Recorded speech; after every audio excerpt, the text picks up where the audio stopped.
All right, back for another beer review, and today I'll be reviewing yet another beer from the Mortalis Brewing Company, and they're out of Avon, New York, and this is their Hazel. So they're calling this one Imperial Stout brewed with hazelnuts. It comes in 11% alcohol by volume. No IBUs listed in time of review.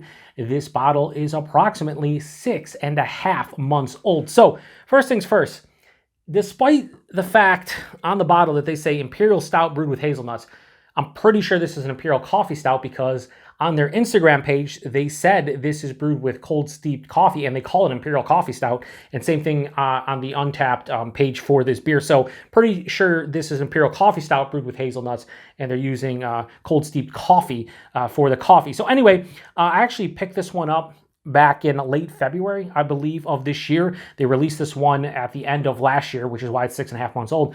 And I kind of put it in the fridge and forgot about it.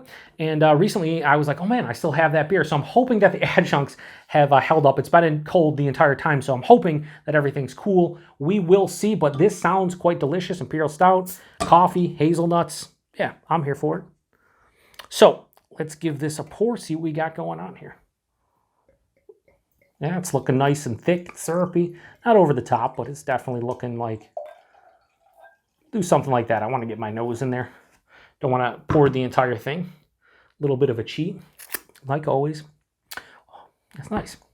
All right, so let's give it a little bit of a swirl here, generate a head. So yeah, that's pitch black. For you guys, for me, it was like a dark brown, very like a little bit of like hints of like a ruby red here, dark brown looking in the glass. For me, but the head itself is this dark brown as well. Like this, I guess, is more approaching like a really almost pitch black, but it's brown, and then the head is just like a dark brown. Has alcohol legs on the side of the glass. This is right out of my beer fridge, which I keep at 52. Let's get a nose. Oh, that smells nice. So you're getting that nutty hazelnut thing going on. Like when I smell hazelnuts, I automatically start thinking like pastry because they're used in a bunch of different pastries, and it just has that like kind of smell, and it has that like roasted, toasty quality to it, right? But there is a nice like coffee here, more of like a cold brew thing going on. But underneath that, there's dark chocolate, there's cherry, there's darker stone fruits, maybe like a fig, maybe a plum, slight touch of like a vanilla. Roasted malt a little bit as well. Yeah, it smells really complex, but like complex in a good way. It's not like too many things going on. It doesn't smell crazy sweet, which is nice. A lot of Mortalis' beers like this, their Imperial Stouts, some of their pastry stouts are just over the top. You want like an ounce or two and you're good. This smells though like I might be able to enjoy the rest of that bottle, or at least half of it, and drink the rest the next day. Anyway, let's get into it. Cheers, everyone.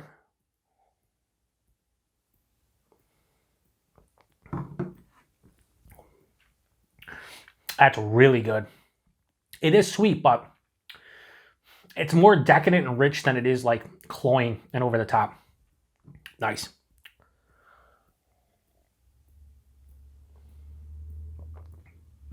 First off, body on this one, this is full body. This is syrupy. It's thick. It's molasses, 11%. It drinks like it as far as the body is concerned. I feel like not many people would think this is thin. Maybe Paul over at PA Brew News, but everyone else, probably not. It has enough carbonation to let you know that this is an Imperial Stout, but there's a nice creaminess to it. It's not necessarily like super soft or anything or smooth. It just has a nice creaminess to it. I don't know if they're using lactose. They typically say if they are. If they're not, kudos on them, probably using a shit ton of oats. The taste, right from a hit with like a nice blend and mixture of like a toasted hazelnut with a roasty coffee, right at the forefront. So if you've ever had like hazelnut coffee before, that's kind of what I'm getting at the forefront. And that's a predominant note throughout the beer. It's over top of everything. But it's not necessarily dominating the palate. It's just the predominant note and the most noticeable characteristic in the beer. Right after that, though, nice sweeter dark chocolate, a sweet black cherry, a little bit of like a plum. Halfway through the palate, touch of vanilla.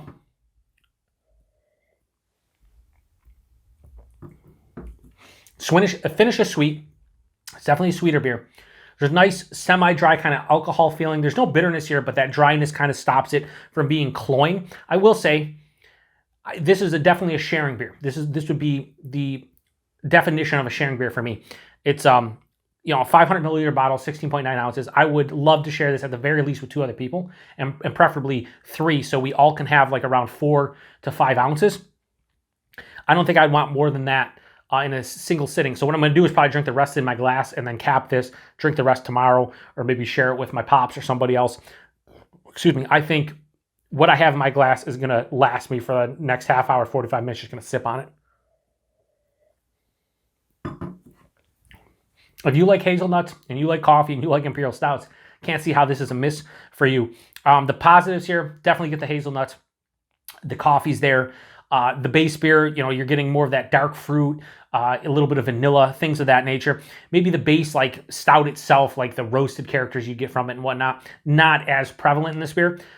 I like that. Another positive is it's sickly sweet. This is not like, you know, if I had to drink the rest of that bottle, I could without feeling sick. But I think at the max for this one, I would want half of it. So I'd want like 8.5 ounces. It'd be the absolute max I would want from this beer. That said, it definitely is sweet and lean sweeter. That semi-dry alcohol kind of finish is the only thing that lets you know that there's something to kind of stop that sweetness from being over the top, but it's still sweet. The alcohol, 11%, I get a big warming in the chest, no stressing on the palate, but there's a big warming, almost like as people would say, it's hot. It's not hot on the palate, but in the chest, definitely like a burning sensation from the alcohol. So you know it's 11%. That is definitely something that I'm okay with, but I prefer not to be hidden, maybe be hidden a little bit. Yeah, what else? The body is immaculate. Like that thick, syrupy body is kind of what you want. Mouth feels really nice. I'm really digging this. I think this is a really good beer, but it's a definition of a sharing beer. And if I know what I know now about this, I probably would save this to when I hang out with the FLX boys, Dan and Mike, maybe bring this over and split it 3 ways, or just, you know, crack it open off camera and split it with some friends or family members, and that'd be it. But I think flavor-wise and what they're doing here, really fucking good. So Hazel from Mortalis, I have no problems giving this a solid, we'll go low 4.5 and we'll go 4.4 out of 5. I think that's a fair score. Again, the sweetness being dialed down a little bit, maybe a little bit more of the base beer coming to the forefront would definitely get higher, but 4.4 is a really fucking good score. It's a really good beer. I will say, 6.5 months old, and the adjuncts held up extremely well. So kudos to Mortalis for that. Price point availability, I think these were $16 for a bottle at the brewery, and I think I paid $18 locally here in the Western New York area. I forgot where I picked this one up. I think it was maybe Brewed bottle in Lewiston. It might have even been 16, whatever. It's 16, 18 bucks a bottle for something like this. Yeah, every once in a while I would grab it. And availability, Mortalis gets decent distribution now. I've people out in the Pacific Northwest, people in Georgia have said they can see their stuff. I don't know if their stouts get out there though. I know like the fruited sours, like the Hydras of the world and whatnot. So if you see any stouts from Mortalis in your neck of the woods and you're not in Western New York or New York State in general, let me know, because I'd be curious to know if their stouts do get out of state. So if you've had this one before, let me know what you think about it. I think they've released this one numerous times. Again, the last time they released this one that I grabbed it was late 2021. I picked this one up in early 2022, and here we are reviewing it. So once again, appreciate everybody stopping by for another beer review here in the Beer Patrol. To the next one. Cheers.